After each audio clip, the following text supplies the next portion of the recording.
আসসালামু আলাইকুম।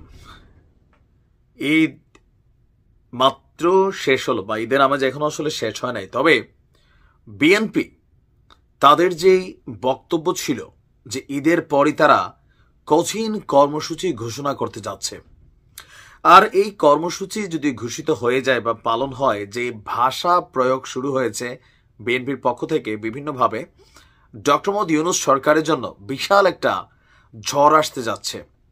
এই ঝড়টা দেশে গৃহযুদ্ধ বাধাইলেও বাধাইতে পারে।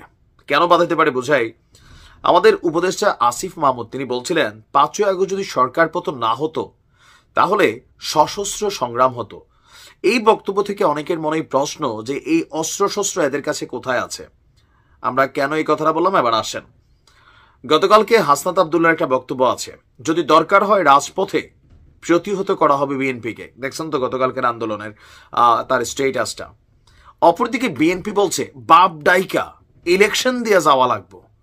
তো প্রত্যেকের যে ভাষা, প্রত্যেকের যে প্রস্তুতি, প্রত্যেকের যে অবস্থান, এই টোটাল জিনিসটা যদি রিয়েলিটিতে চলে আসে তাহলে সংঘর্ষ তৈরি হবে জাতীয় নাগরিক পার্টি সরকারের মধ্যে, পাশাপাশি বিএনপির সাথে। আর মাঠের শক্তিতে বিএনপি এই মুহূর্তে যথেষ্ট শক্তিশালী। যদি প্রশাসন ছাড়া জাতীয় নাগরিক পার্টি মাঠে নামে, বিভিন্ন জায়গায় এরা ব্যাপক মার খাবে। আর এরপরে যদি প্রশাসন আবার অ্যাকশনে যায়, গ্রেপ্তার হবে, আতঙ্ক তৈরি হবে। আসলে দেশের পরিস্থিতি কোথায় যাবে? ঈদ যেতে না যেতেই, এখনো যায় নাই, বাট বিএনপি অন অ্যাকশন। জাতীয় সংসদ নির্বাচন প্রসঙ্গে সরকারের অবস্থান অনেকটা ধোঁয়াশাপূর্ণ বলেই মনে করছেন বিএনপি। যে ডক্টর ইউনূস সরকার, তিনি বা প্রধান উপদেষ্টা ডক্টর ইউনূস, তিনি তার কথাতে কোনো কিছু ক্লিয়ার করেন না। তিনি এখন বলেন ডিসেম্বর, তখন বলেন মার্চ, তখন বলেন জুন। এই যে বক্তব্যগুলি আসতেছে, এগুলোতে বিএনপি আসলে বিচলিত। অপরদিকে ডক্টর মোহাম্মদ ইউনূসকে প্রধানমন্ত্রী হিসেবে দেখতেছে, অথবা পিনাকির পরামর্শ যেটা, যে জাতীয় সরকার গঠিত হয়ে তিনি প্রধান উপদেষ্টা থাকবেন, তারেক রহমান উপপ্রধান উপদেষ্টা থাকবেন, এগুলোতে বিএনপির মনে স্বাভাবিকভাবে সন্দেহের জায়গায় তৈরি হওয়াটার কোনো ভুল নাই। আর সেখান থেকে বিএনপি হার্ড লাইনে যাচ্ছে।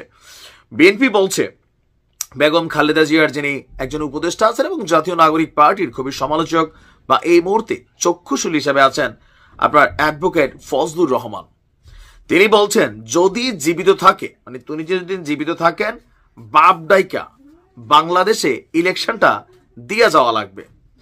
গতকালকে তার নিজস্ব এরিয়া কিশোরগঞ্জের ইটনা উপজেলার মৃগা ইউনিয়নের আনন্দবাজারে ঈদ পরবর্তী পথসভায় তিনি একটা জ্বালাময়ী বক্তব্য দিয়েছেন। তিনি বলছেন যে বাপ ডাইকা দেওয়ান লাগবো, বাপ ডাইকা।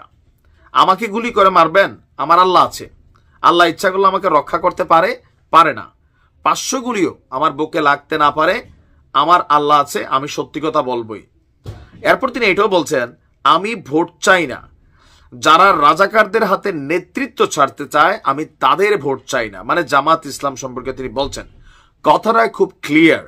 আমি ভোট চাই তাদের যারা মুক্তিযুদ্ধকে স্বীকার করে, যারা মুক্তিযুদ্ধের বাংলাদেশকে মানে, যারা এই দেশকে মাথা উঁচু করে দাঁড়া করাতে চায়। তারপর এখানে নির্বাচন প্রসঙ্গে যেই মিশ্র প্রতিক্রিয়া তৈরি হয়েছে দুই দলের মধ্যে অথবা সরকারের সাথে, এগুলো সম্পর্কে বিএনপি ক্লিয়ারেন্স চায়। আপনি ছাত্র দলের নেতাদের বক্তব্য শোনেন, বিএনপির বিভিন্ন লেভেলের বক্তব্য শোনেন, প্রত্যেকেরই কিন্তু ঈদের পরবর্তী রাজপথে নামার যে বক্তব্য অথবা প্রস্তুতি, সেটা কিন্তু দৃশ্যমান। আর এরকম পরিস্থিতি হতে গেলে ডক্টর মোহাম্মদ ইউনূস একদিকে যেমন মার্কিন যুক্তরাষ্ট্রের একটা নতুন খেলায় আটকে গেছেন, মার্কিন গণমাধ্যমগুলোর নানান প্রতিবেদন, পাশাপাশি দেশের ভেতরে এরকম একটা অস্থিতিশীল পরিবেশ তৈরি হলে আলেমরা মাঠে নামবে, এখানে মারামারি হবে, কাটাকাটি হবে। এগুলো আসলে ডক্টর মোহাম্মদ ইউনূসের জন্য বড় ধরনের একটা ঝামেলা তৈরি করবে। কোন পথে যাচ্ছে সময় বলে দেবে। ভালো থাকুন।